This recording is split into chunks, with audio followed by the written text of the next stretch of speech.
जी। सर्वप्रथम तो मैं रमन जी को बहुत बहुत धन्यवाद दूंगा कि वो, मैं देख रहा हूँ कि बहुत समय से, वर्षों से प्रयास कर रहे हैं, जल के क्षेत्र में कार्य कर रहे हैं। और उन्होंने ये वेबिनार का अवसर सबको प्रदान करा, जो जल के विषय में चिंतित या पर्यावरण के विषय में चिंतित लोग हैं, उन्हें आपस में जोड़ सकें।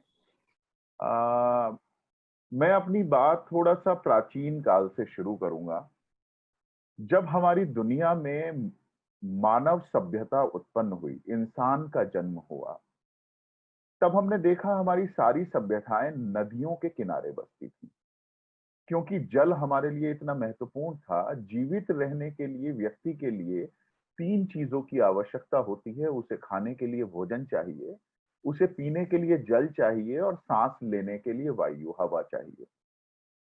तो इसीलिए सारी सभ्यताएं हमारी अधिकतर जल के किनारे बसी, नदियों के किनारे बसी।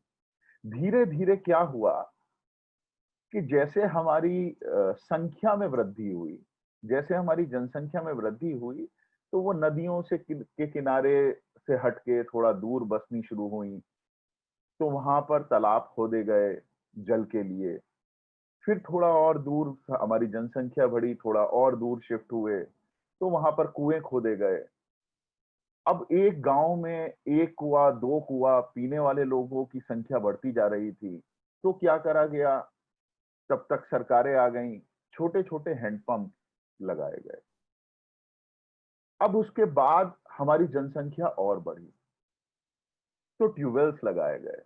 ट्यूबवेल्स लगा के और टैप वाटर के द्वारा पानी घरों में पहुंचा दिया है। क्योंकि हैंडपंप पे बड़ी लंबी लंबी लाइनें लगती थी, पानी के लिए झगड़ा भी होना शुरू हो गया। उसके बाद हमने देखा कि हमारे दादा परदादा लोग शायद कुएं से पानी पीते थे, हमारे पिताजी के समय के लोग जो हैं वो हैंडपंप से पानी पीते थे। हम लोगों ने टैप वाटर पिया। आज घरों में वो टैप वाटर का पानी भी गंदा हो गया है, तो आरओ लग गए हैं। आरओ से जल का कितना वेस्टेज होता है आप समझ सकते हैं। और सबसे महत्वपूर्ण बात, फिर वो पानी पीने के लिए वो नदियों के किनारे बसने वाली सभ्यता आज 200 ml की पानी की बोतल तक पहुंच गई है। तो जो सभ्यता, जिस देश में हम कहते थे कि किसी समय पर दूध की नदियां बहती थी, आज वो देश हमारा ऐसी स्थिति में है कि वो जल की नदियों के लिए भी तरस रहा है। और हम उस जल के किनारे, नदियों के किनारे बहने वाली सभ्यता को 200 ml की पानी की बोतल तक लाने में सबसे बड़ा योगदान अगर किसी का है, तो हम इंसानों का ही है और किसी का नहीं। किसी भी राष्ट्र के लिए जो उसकी नदियां होती हैं, वो उसकी धमनियों के समान होती हैं। अगर उनका धमनियों का प्रवाह जिस तरह से रुकता है, तो इंसान जीवित नहीं रहता। उसी तरह से अगर नदियों का प्रवाह रुकता है, तो भी नदियां बहना रुकती हैं, वो प्रदूषित होती हैं। तो शायद ये सृष्टि जीवित रह पाए, ये सोचने का विषय है। अगर हम देखें, मैं कुछ आंकड़ों के आधार पर आपको बताना चाहूंगा। हमारे देश में लगभग 10,000 से ज्यादा नदियां हैं। और प्रतिवर्ष अगर हम दुनिया की दृष्टि से देखें, तो दुनिया की दृष्टि से जो 10 जल संपन्न बड़े देश हैं, उनमें भारत भी आता है। और उन जल संपन्न देशों में से भारत, अगर हम देखें दुनिया के हिसाब से, तो लगभग 4% water reserve, usable water Bharat के पास है, जो भारत के हिस्से में आता है। अब विषय वही सप्लाई और डिमांड का आ जाता है। जब डिमांड ज्यादा होगी, सप्लाई तो हमारी सीमित है, हम सप्लाई को बढ़ा नहीं सकते। या हमने प्रयास, कुछ लोग, सब लोग अपने भगीरथ प्रयास कर रहे हैं छोटे छोटे स्तर पर, लेकिन हम कितना कर पाएंगे। अगर हम देखें, तो प्रतिवर्ष जो कुल उपलब्ध जल है भारत में, वो लगभग 4,000 घन किलोमीटर के आसपास है। और भारत में उपयोग के लिए जो जल उपलब्ध है, जो यूज करा जाता है, वो लगभग 1122 घन किलोमीटर के आसपास है। 1122 घन किलोमीटर जल हमारे पास उपयोग के लिए अवेलेबल है। लेकिन वहीं अगर हम देखें कि वर्ष भर में नदियों में लगभग 1900 घन किलोमीटर जल बह जाता है। जो मेरे से पहले बहुत वक्ताओं ने कहा भी कि हमें वर्षा के जल को, नदियों के जल को रोकना होगा।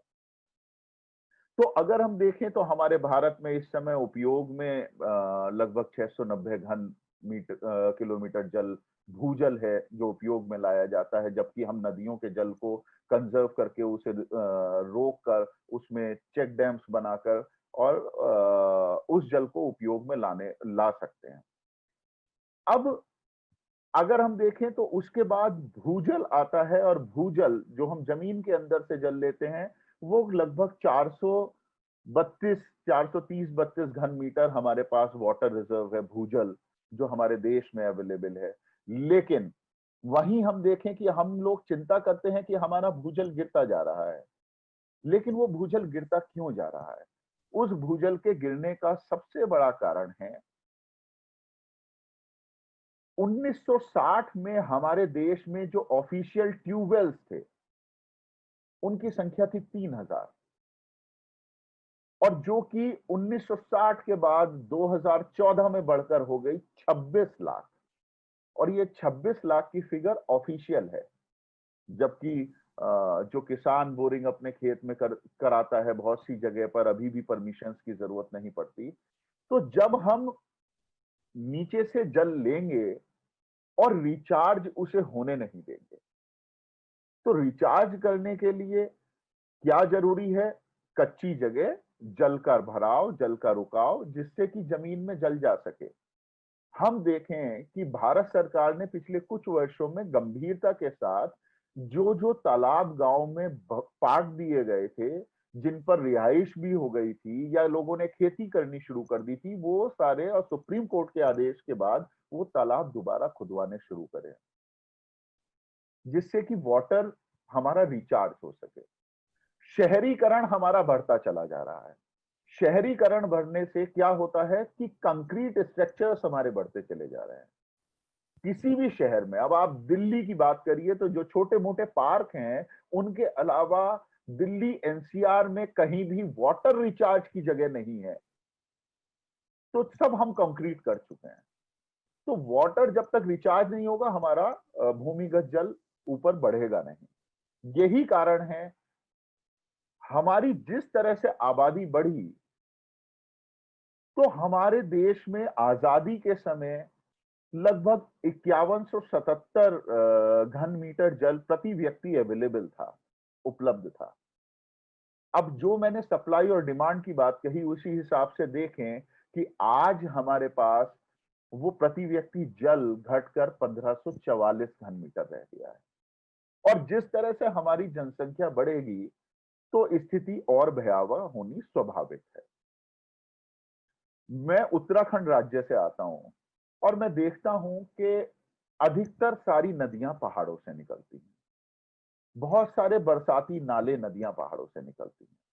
मैं भी एक किसान हूं, मैं खेती करता हूं, और जो मेरा खेत है उसके बराबर से हिंडन नदी बहती है। मेरे खेत से 4 किलोमीटर ऊपर हिंडन नदी का सोर्स है। और हिंडन की क्या स्थिति है, ये दिल्ली एनसीआर या पश्चिम उत्तर प्रदेश में रहने वाले लोग अच्छी तरह से समझते हैं। रमन जी का बहुत काम हिंडन और काली नदी के ऊपर रमन जी बहुत कर रहे हैं। वास्तविकता देखें तो हजारों की तादाद में जो पहाड़ों से निकलने वाली नदियां हैं, जब वो तराई में प्रवेश करती हैं, मैंने बहुत स्तर पे बात भी करी, प्रशासनिक स्तर पे भी बात करी, शासनिक स्तर पे भी बात करी।